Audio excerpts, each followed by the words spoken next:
Please start. Hello, this is Amanda Haywood with the Make Love Not War Passion Project, seeking to help angry wives and their spouses to turn hate back to where it came from, to love. Today we have with us a very special guest all the way from India. He is the author of 3 books, The 5-Year-Old Billionaire, The Presentation Bible, and the What's Your Cost Handbook Guide to Change the World. He's known as the Digital Gandhi. Welcome to the show, Onkar Kula. Hi. Hi, Amanda. How are you doing today? Great to have you here. For an amazing session online.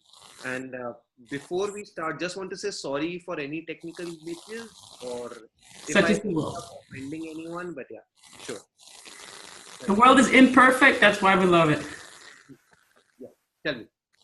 So my first question to you is, could you tell us a bit about your cause? Because you seem to be really on the path to your higher purpose here on the universe. Okay, so since childhood, I always used to create presentations. I always used to be on stage creating presentations. So as I grew up, I realized that's what I love to do. Give a great presentation, give a great talk. Presentations. Yeah, give a great show to everyone. So my only agenda here in India is, yes, we want to give motivation seminars, but we wanted to give it in a way that it's like an entertainment, it's like fun, it's like a party where you enjoy it. It's not boring, it's not for someone who's depressed. Okay, I'm just going to repeat that to the audience because you are with us from Denmark all the way in India. So your main purpose in life is to give presentations, good presentations, to people in India that really motivates them. That's it. Simple. How did you come to meet that? How did you know that's what you were put here on earth to do? Since the age of 8, I was making presentations every single day. Like in school, we were taught presentations. So it's like, it doesn't feel like work. And in class, that was the only subject I never took tuitions for. But I still came first in that particular subject, computers. So, and we were only taught in school how to make a presentation or how to make a website. Only these 2 things. And I always used to come first in that, in my class. And my toppers used to be, and the class toppers used to be like, dude, there's something wrong in it. There is something fishy. How does this boy does it every single time? So later on in life, I went on, when I went to college, we went to business plan competitions. Making a business plan was exciting, but when we made a presentation was more exciting about it. And whichever business plan competition I went, I won it. When I had to get my pocket money out, I used to call up companies that I will make your presentation. Please let me make that presentation. So yeah, and slowly, and my entire company 3 years ago. I started another company called Presentation Inc. Realized, fine, I love to make presentations. So slowly and steadily realized that I like to make presentations for the audience, not for businesses. Because businesses, they end up spoiling the entire goal of it. The bigger goal is to give them a great show so that they get the message in their head. So that's how it is. Like tomorrow, sorry, Amanda, tomorrow, if I need to give a TED talk, it's not for my ego boost. It's not to make me look great to the world. The entire reason of that TED talk is if I can make one person fall asleep after watching that TED talk, I think my presentation has done it. I forgot to mention that in my introduction to you, and that's actually where I came across you. You've done 5 TED Talks. And that to me is truly amazing. Apart from writing books, your TED Talk, Move On, was really inspiring. Thank you. Thank you. So we are working on more TED Talks. Yeah. If it's not a TED Talk, I'm still giving talks and seminars across India. So we've realized parents come up to us that they want a seminar on drug abuse. How students need to fight drugs. I'm like, fine, I'll create an interactive presentation on that. I'm going to repeat quickly to the audience because they might be not hearing you because it's all the way from India. You're going to do TED Talks across India. And some parents want TED Talks on drug abuse and they want on different topics. So you're going out all throughout India to give these talks, to inspire people, to touch them, to motivate them, to talk about the important issues for young people. Yep. Young people in a new way. Not the old way. In a new way that talks to them, instead of the old way. I get that. Okay, so I'm going to try to ask you some questions to give some advice to the listeners out there who might be angry wives or just struggling with war for whatever reason. And we might get into what the main reason could be that you find yourself turning back into war. So with your experience, having come out on the other side and found your purpose in life, with all that you know, what advice would you give to people who right now at home are struggling on the inside with war? Okay, so have you ever fallen in love, Amanda? I have. So you must have felt it that as soon as we fall in love, suddenly everything starts looking good. Like suddenly all the problems in the world start appearing secondary, as if somebody has just given us a drug. So yeah, like a drug. Like a drug. So even if we hate a person, but as soon as we love that person, everything vanishes. Mm-hmm. Something, but as soon as we love, everything vanishes. As soon as we love, everything else seems secondary. Everything else. So yeah, and it's a very, very simple thing. Like if you want to fall in love with someone, like a normal human touch to hugging that person. Okay, so simple advice: hug twice a day, once before breakfast and after your dinner as well. Mm-hmm. That's it. Just hug your family members. Just hug them. That's it. Good advice. A proper hug, like, okay. Like not a side hug. Like, but if you're too angry to hug and you just want to hit, what can you do to open your arms and embrace the hug if you're not quite there yet, where anger is consuming you, and you're just really pissed? So you must have seen. Have you ever seen a dog? A dog? Who's scared? A scared dog. Yeah. Yeah. So a scared dog, when he is extremely scared, his body freezes. I'm going to quickly repeat that to the audience. When the dog is extremely scared, his body freezes. Yeah. Or so his body, even when a gorilla is also sometimes scared, mm-hmm. Their body freezes. So what they do is, like, you have seen Tarzan? Tarzan. Yeah. Yeah. Yeah. That's what gorilla also does. So whenever you're scared or anything, just you need to shake your body, you need to pump your chest, you need to shout it out. So even when you're angry, just don't do it at that particular person. But just do it at one particular place. Try boxing, try anything, just to vent it out. Okay. It's a lot of emotional energy is pumping inside you. You need either use it for something creative, mm-hmm. or just let it out. Even if it's a punching bag, just shout, scream, just for once. Just normal humans, yeah. Sorry. And then hug. Just go and hug them. Just grab them tightly. Like, I love you, man. I just love you. Okay. That's good advice. So that goes for if it's you alone and if it's you in relationships. If you end up fighting with your spouse, your relatives, and you just seem, the love just seems to have like a minus in front of it.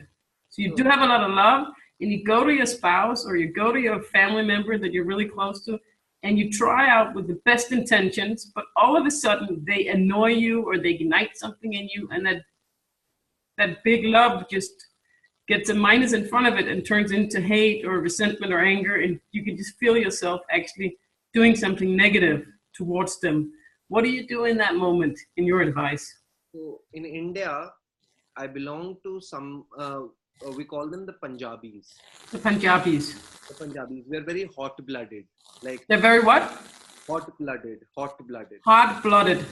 Yes, okay. Like, just get pissed off at anything. We just get pissed off at anything. Like the French. Yeah. Okay, yeah. Very tempered, very tempered. Everyone is loud. Everyone is extremely loud. So everyone is most of the time screaming. Okay. Good, then they're also screaming in happiness. If it's bad, they're still screaming. Okay, I can relate to that. So yeah, so this is a particular part of India where like we're just loud, we know it, and we've realized it. Yes, we will fight as humans, we will fight, we will scream, we will abuse each other, but after an hour or 2 hours or 3 hours, when we calm down, we just go back to each other, hug each other, and just Okay. laugh it off like as if it never happened. You just accept it. Don't try to stop it. That's what you're saying. Just let it go, let it be there, and just don't try to stop it because it's. You're more experienced than me. You're a mother, right? Mm-hmm. You're 3 more boys. experienced than me. So I'm not married. So that's why I can't give advice to married people. Really, not right now. I haven't started that experiment yet. I think you still can, and I would love your advice still. But really, Amanda, that's how simple it is. We do scream, we do shout at each other. It happens. It's very normal. But after an hour or two, we forgive each other and we're like just once again happily playing along, watching something. That's it. I think that's great advice. But for example, my spouse is the complete opposite, and usually you attract opposites. So your partner might be not that type of person who thinks it's normal. So they might be in shock for several days, and they might not even show it if they're not extrovert, because your family sounds a lot like my nature. So is there anything we can do to kind of remember that they might not be like us, and they might take offense, and they might be hurt by our outburst, even though we just do it and after 2 hours it's over for us? But what about them? What if they're not like that? What if they're hurt for several days? Is there anything you can do to remember to incorporate that? There's something which I call as mental vomit. Mental vomit, yeah. Mental vomit. So what you do is you write down 500 words on a Word document. That's it. You just write it down every day for next 7 days. Whatever is inside your heart, whatever is inside your head, whatever is troubling you, just write it down. Do not judge yourself or stop yourself. Just keep writing it down. Okay, I'm going to repeat that so we remember it. It's called mental vomit. Yeah, vomit. Yeah, vomit. And it's 500 words. You write it down every day for 7 days. Whatever is in your heart or your head, or if it's good or bad, just write it down, get it out in 500 words a day in a Word document for 7 days. Gotcha. Yeah. Do not judge yourself. Do not stop yourself. Let it flow. Let it flow. We do not need a psychologist. Sorry, we do not need psychoanalysis. We can do it ourselves. Mm-hmm. Good point. We can do it ourselves.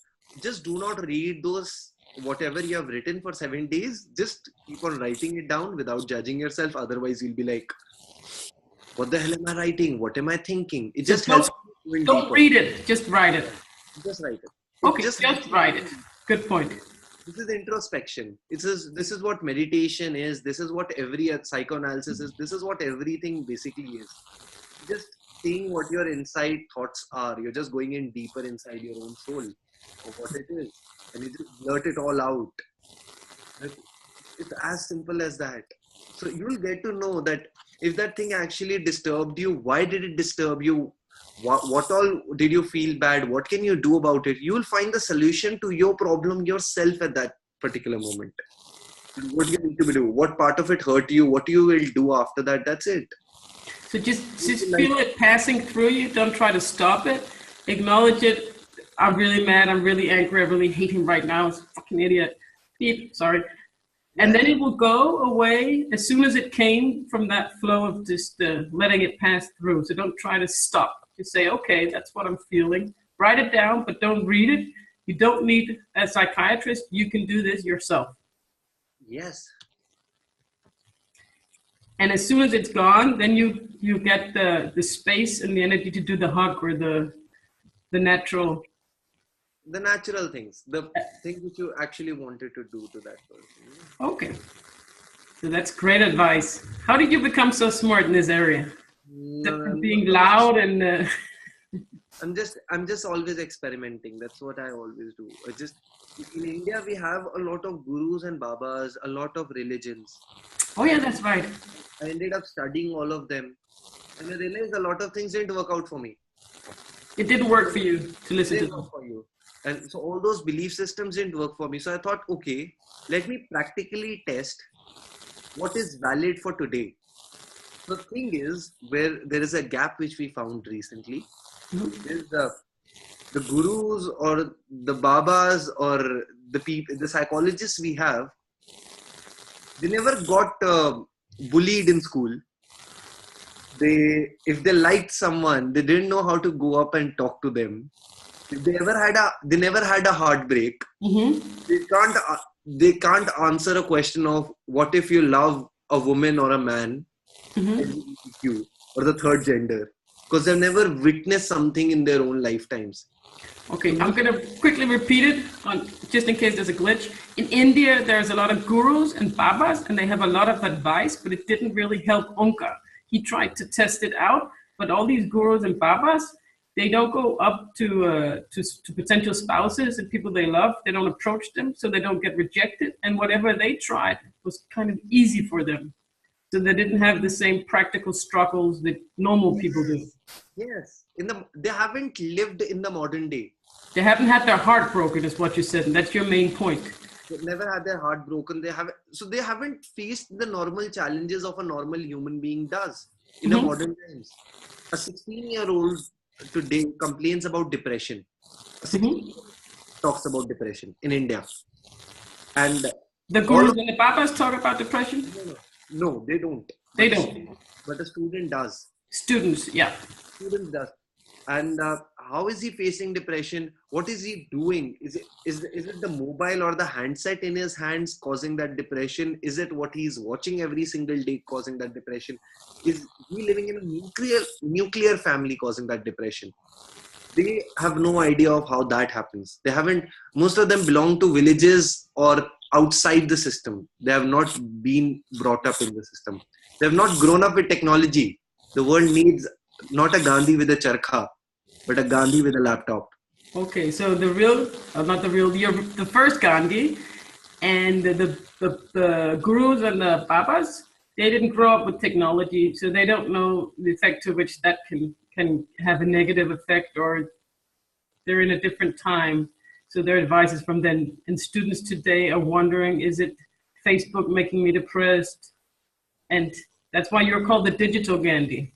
Yep, that's it. Very simple. That makes sense. So I'm from a country where there are no gurus and no babas telling us advice. I'm glad.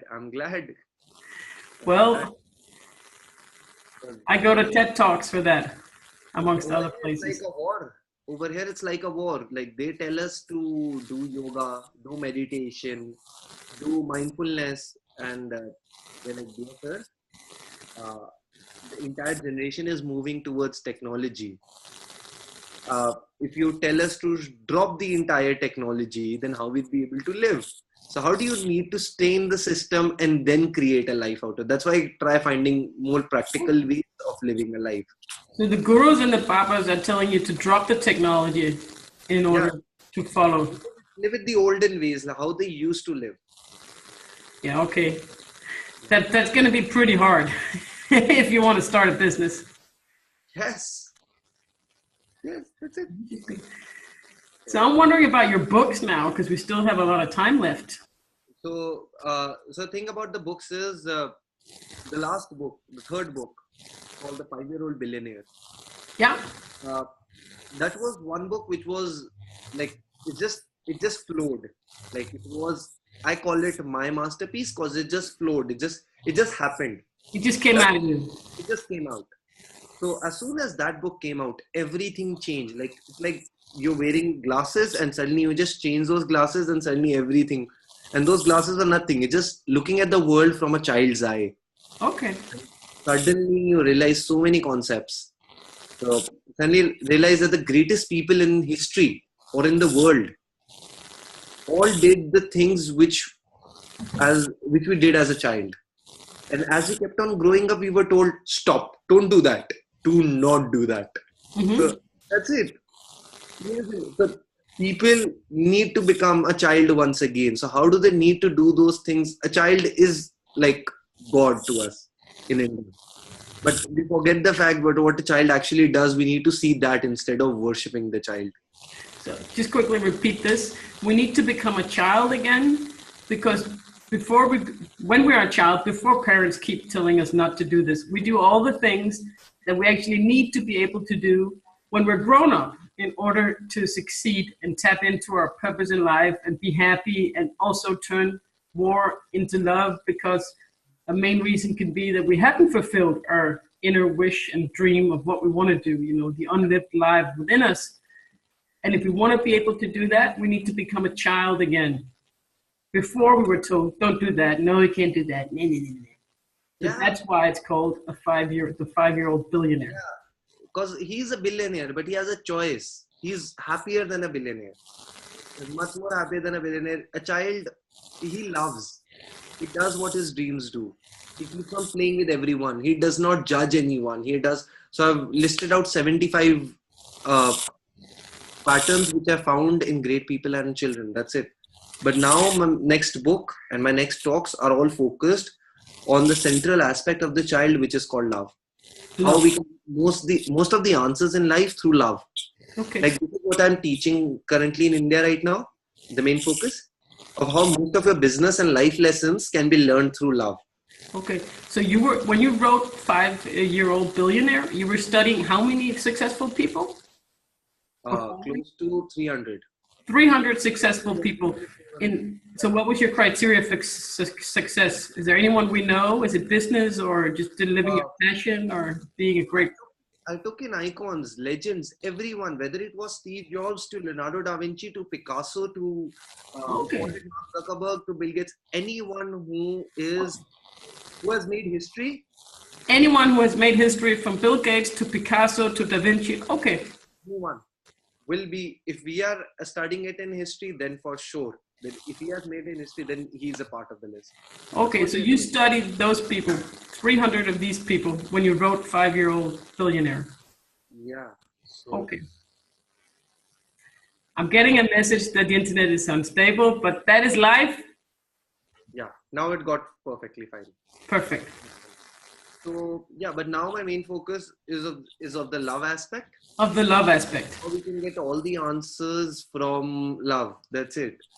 So what I'm hearing you say, and it might be me interpreting from all the books I'm reading right now, is that if you get a handle on the love aspect, then your power to create something, whether it be Da Vinci or Picasso or Bill Gates, that creative power to produce and go out in the world and make something that is something uniquely that you make, that is going to come forward when you get a handle on the love aspect of a child's abilities.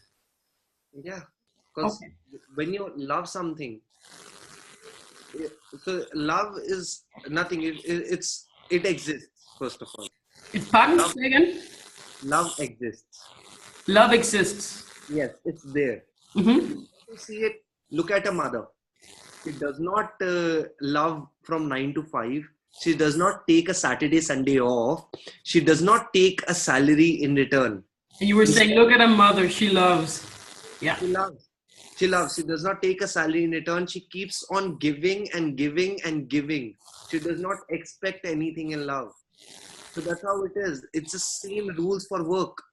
From my aspect, a mother keeps on failing and failing and failing. Yeah. And she keeps doing that. And that's the same rules apply for work. Same rules, exact same. If a mother, if she doesn't love from 9 to 5, she'll just loves you, like from Monday to Sunday, every single day. She'll get up in the middle of the night also. For the same thing is for your work.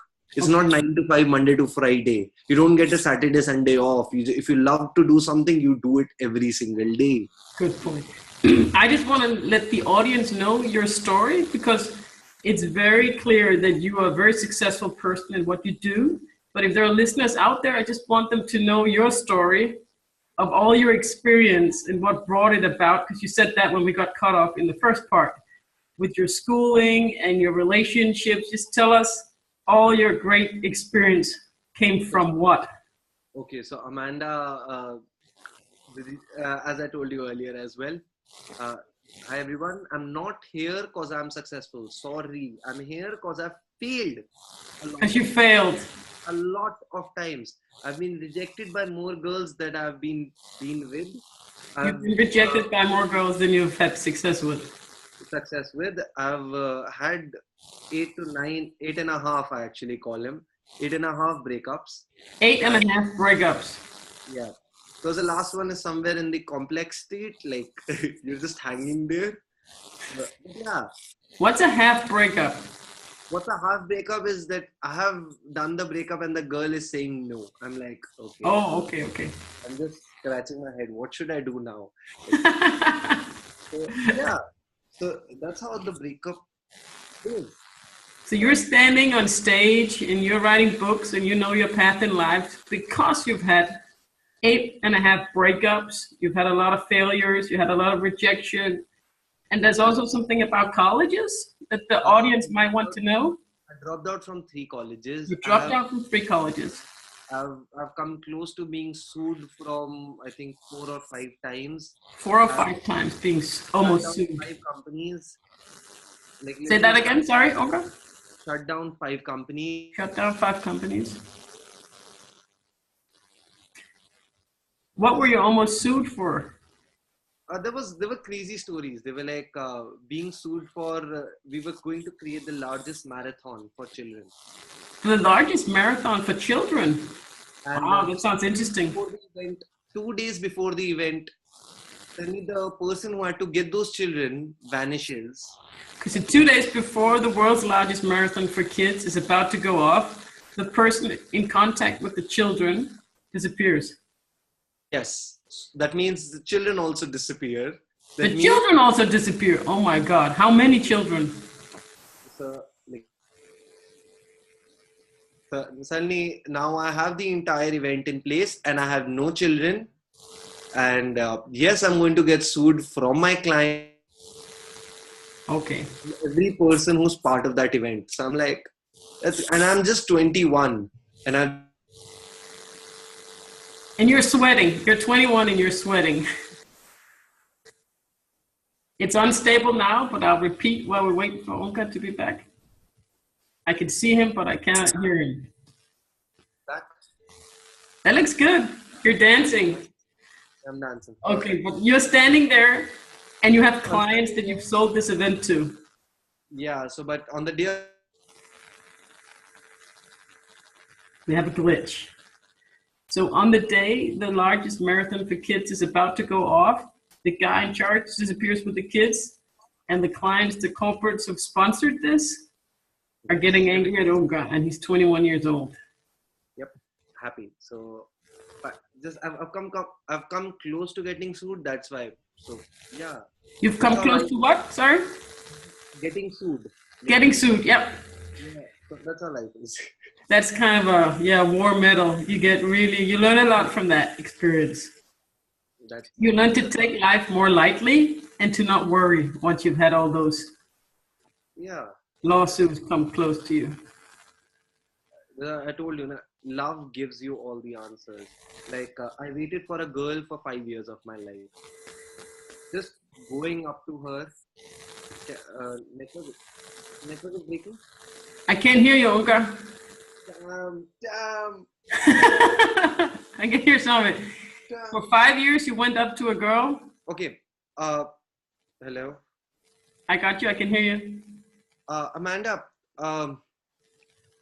what are you doing? Okay. Now is it perfect? Yes. Gone. Okay. So, when you fall in love for the first time, I did as well. I waited to actually go up and propose to the girl for 5 years. You waited 5 years before you went to the girl. 5 years to actually go up and propose her. Okay. And before I could actually go up to her and say it to her, some other guy came into the picture and 15 days took off. That day I realized the first rule of life: do not wait for That's a very good point. love. And the same rule applies for your dreams as well. Do not wait ever. So most of the answers I usually get from love, somewhere or the other. Mm-hmm. Like the same way, like sometimes you get stuck on one person and that person does. Sometimes you get stuck on one person and that person does, then you were cut off. I'm going to guess that that person doesn't reciprocate your feelings. We seem to have lost. You're back? The next one, yes. Okay. We got as far as to you love one person and then you realize that person does not. Reciprocate the same feelings. Exactly. So either, yes, you can't force that person. So it's better to move out of the picture and move on with your life. And along the way, you will get another person for sure. Because if an entrepreneur fails in one business, he just shuts it down completely. He starts another business. He tries again, but with a different idea. The same with love as well. If you fail in one relationship, that doesn't mean your life has ended. Move on. The next partner is waiting. Because it's not what you call a destination, it's a journey. So every single time you keep on getting another partner. And that's your tagline, that your destiny is fixed, but you control the journey. Yeah. I like that saying that you've made. So you always, it's what I call a soul connection, Amanda. Connection. Along the way, you keep on meeting those people, whether they'll be your friends, family, lovers, anything, who are there just to fulfill that goal. So they my goal might be just to have this event for you. That's it. And after this, I will never be able to meet you ever. So that was our soul connection. That's it. That but was you my also role. told me you were coming to Denmark. I will. And then it will be a live interview with no glitches. But I get your point. Some can just be a soul connection, someone that you meet that has an impact, and then you don't see them again. They're off. Some experience. From a day to a decade. It depends. So what their role is, and you will get to know these people instantly. They just click. You don't force them to stay. It's just something without saying it happens. And you don't need them to stay because you have that connection that one time, and it inspires you. You learn something, and then that's it. You don't need to like hold on to it because it came and it gave, and then it's naturally away again. Same happens in our work. We get that one person who just changes our entire work patterns and everything. Like till last year, December. Last year, September. December. I was doing consultancy work past 4 years. But at that moment, I was like fine, not great, not happy, just fine. I was like, I'm earning, great. But then I had a breakup. And as soon as a breakup happens, like my entire life changed 180 degrees. And from that day onward. So what Onkar was saying, that he was doing okay, not particularly doing well, then he had a huge breakup and his life was turned upside down, and then? And then I'm here in front of you after a year. And then what? After a year, I'm here with you with the TED Talk, which has 1 million views. Yeah, it's amazing. So that's how. So embrace the heartache, use it for good. I mean, love can hurt, but it's the greatest force on earth anyway. So that's what happened December. In January, you were doing the TED Talk, and I saw your TED Talk, and I wrote to you. What was it, a month ago? It was on 17th December 2016. Yeah. And it's going to be 1 year on 17th December 2017. Okay. And you've used it to something great, because obviously you're up on stage. And doing something crazy as well. It was an amazing TED Talk. Truly was. Okay, that's my cue that we're about to have time up here. Thank you, Onkar. Thank you so much. It's been a pleasure. And to everyone out there, thank you so much. Have a great day. Nam Myoho Renge Kyo.